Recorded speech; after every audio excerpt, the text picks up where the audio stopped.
videomiz ko'pchilik ayollarimizni shoshirib qo'ygan va o'zlari bilgan yoki bilmagan holatda xarid qilishga majbur bo'lishgan va hozirgi ko'pda eng ko'p savol berishayotgan kollagen haqida bo'ladi.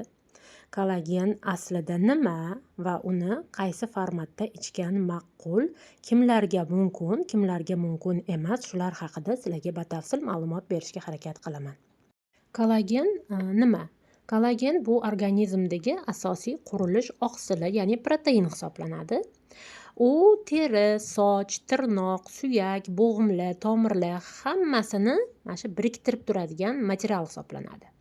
Kollagenni yana ham oddiyroq tushuntirsam, bu bizani tanamizni karkasi, skeleti deb aytsa ham bo'ladi.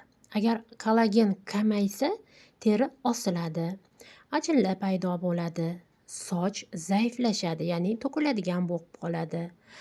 Bo'g'imlar og'rishni boshlaydi. Nega kamayadi o'zi kollagen deb savol berishadi. 25 yoshdan keyin har yili kollagen kamayishni boshlaydi. Bunga sabab kundalik stresslar, quyosh nurida SPFsiz yurish, noto'g'ri ovqatlanish.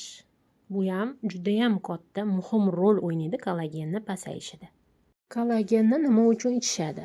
Eng birinchi o'rinda terini tarang qilish uchun, ajinni kamaytirish uchun, soch va tirnoqlarni kuchaytirish uchun hamda bo'g'imlarga yordam berish uchun ichiladi. Yana bir marta qattiq eslatib o'taman qizlarjonlar. Qo'shuvlab kollagenni yegan taqdiringizda ham ichilgan kollagen to'g'ridan-to'g'ri teriga bormaydi. U aminokislotalarga bo'linadi. Kollagen ichingizga tushgandan keyin organizmni o'zi uni kerakli joylarga tarqatadi. Bir oyda kollagen ichsam terim yosharadimi degan fikr bu noto'g'ri fikr. Mendan juda ham ko'p so'rashadi, jeleli kollagen ichgan yaxshimi yoki parashokli kollagen ichgan yaxshimi deb. Qaranglar, sizlarga tushuntirib o'taman. Aslida ikkalasi bir xil gidrolizlangan kollagen bo'ladi, jeleli ham, parashok tipidagi ham. Lekin jeleli tipini oladigan bo'lsak, jeleli format bu ichishga qulay bo'ladi, tayyor bo'ladi-da, shunda ochasizlar va ichasizlar. Hech narsaga aralashtirish shart emas. Lekin jeleli kollagenlarning ichida, tarkibida ustiga yozilganga qaraganda kollagen miqdori, dozasi kamroq bo'ladi. Nimaga? Chunki ularni jele ko'rinishiga keltirish uchun ularga qanchadir miqdorda jelatin qo'shiladi, shakar qo'shiladi, aromatizatorlar qo'shiladi va shuni hisobiga erta kollagen miqdori pasayadi va erta keraksiz ortiqcha qo'shimchalar ko'payib ketadi. Parashok ko'rinishdagi kollagen bo'lsa, jelega qaraganda tarkibi tozaroq bo'ladi odatda. Va unda sizlar dozani nazorat qila olasizlar. Masalan, mana shu parashokli tipda 2000 doza kollagen deb yozilgan bo'lsa, demak, shu yerda 2000 doza kollagen bo'ladi. Keyin bunaqa format, parashok formatidagilar arzonroq bo'ladi. Endi bitta bir xil odamlar aytadi, kamchilik deydi, lekin men buni kamchiligiga yo'ymayman. Bularni parashokli tipdagi kollagenlarni ichish noqulay, nimagadir aralashtirib ichish kerak deyishadi. Aslida noto'g'ri. Mana shu ko'rayotganinglar ham parashok tipidagi kollagen. Bu yerda ham 2000 doza kollagen bor har bitta stikka ichida. Va buni hech narsaga aralashtirish shart emas. Ertalab uyg'onganingizda och qoringa bitta stikka ochib turib, og'zingizga shunda to'qasizlar-da, shimib yutib yuborasizlar. Bo'ldi. Oradan yarim soat o'tgandan keyin ertalabki choyinglarni ichaverasizlar bemalol. Endi xulosa qilib aytishim mumkinki, demak, parashok tipidagi kollagenlar bo'li effektivniroq bo'ladi jelega qaraganda. Jeleli kollagen bu prosta udobstvo uchun yaxshi-da, qulaylik uchun, keyin men Instagramda qanaqadir bloglar olayotganda juda qulay bo'ladi. Endi qaranglar, yana bitta savol berishadi ko'pincha, mioma kasalligi borlar kollagen ichsa bo'ladimi deyishadi. O'zimda olib qaraganda hamma narsada ham ehtiyotkorlik bu juda ham muhim. Mioma bu gormonga bog'liq o'sma hisoblanadi. O'zi kollagen to'g'ridan-to'g'ri miomani o'stirmaydi hech qachon. Lekin mana shu kollagenni yonida qo'shimcha tarzda qo'shiladigan vitamin C, har xil vitaminlar bo'ladi. Quruq kollagen bo'lmaydi-ku. Vitamin B6 bo'lishi mumkin buning ichida, B12 bo'lishi mumkin, B1 bo'lishi mumkin. Qanaqadir qo'shimchalar qo'shilgan bo'lishi mumkin-da yoniga. Yana ham foydali bo'lishi uchun. Ana o'sha qo'shimchalargina miomaga xavf tug'dirishi mumkin. lekin o'zi umuman kollagen bunday olib qaraganda unaqa xavfli narsa emas hisoblanadi.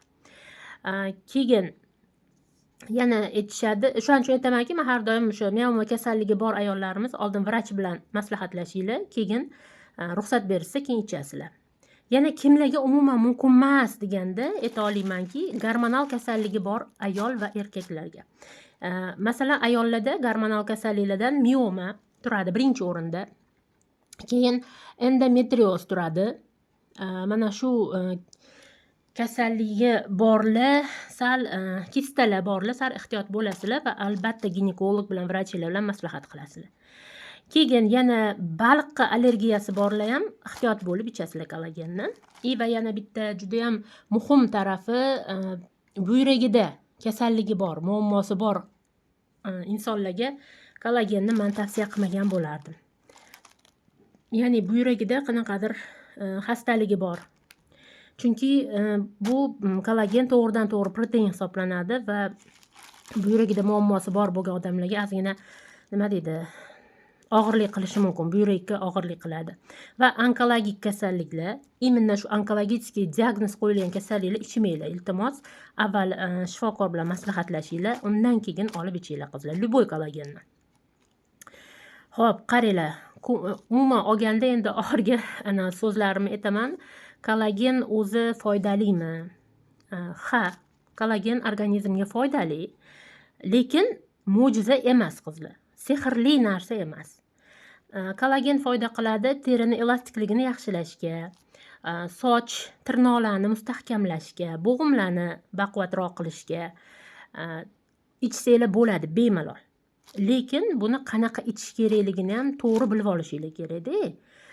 Masalan, har bitta stikda 5-10 gram kollagen kukuni bo'lishi kerak va uni tarkibida vitamin C bo'lishi kerak. Vitamin C bo'lsa, kollagen yaxshi so'riladi va kurs qilib ichish kerak. Ya'ni 3 oy ichasizlar, 1 oy dam olasizlar. 3 oy ichasizlar, 1 oy dam olasizlar. Mana shunaqa qilib muntazam ravishda ichib yurish kerak qizlar. Muntazam, to'xtatmasdan ichib yurish kerak. Xullas, mana shunaqa gaplar qizlarjonlar. So'ragan savollaringizga harakat qildim javob berishga. Endi oxirgi verdiktim. Eng to'g'ri kollagen bu parashok tipidagi kollagen hisoblanadi va ehtiyot bo'lasizlar, miyomasi borlar. Kollagen to'g'ri ichilsa, to'g'ri foydalansa, albatta foydali narsa. Lekin albatta aytib o'tganimdek, o'zingizlarning sog'lig'inglar birinchi o'rinda. Shunaqa men aytib o'tgan kasalliklar bor bo'ladigan bo'lsa, обязательно vrach bilan maslahat qilinglar. Kollagenim haqida gapirib o'taman. Bu ham gidrolizlangan kollagen parashogi. Juda ham tarkibi toza, halol qizlar, bemalol Telegram kanalimga o'tib yoki Instagram kanalimga o'tib murojaat qilishinglar mumkin, javob beramiz. Xo'p, o'zingizlarni ehtiyot qilinglar, sog' bo'linglar, salomat bo'linglar. Sizlarni hammanglarni yaxshi ko'raman.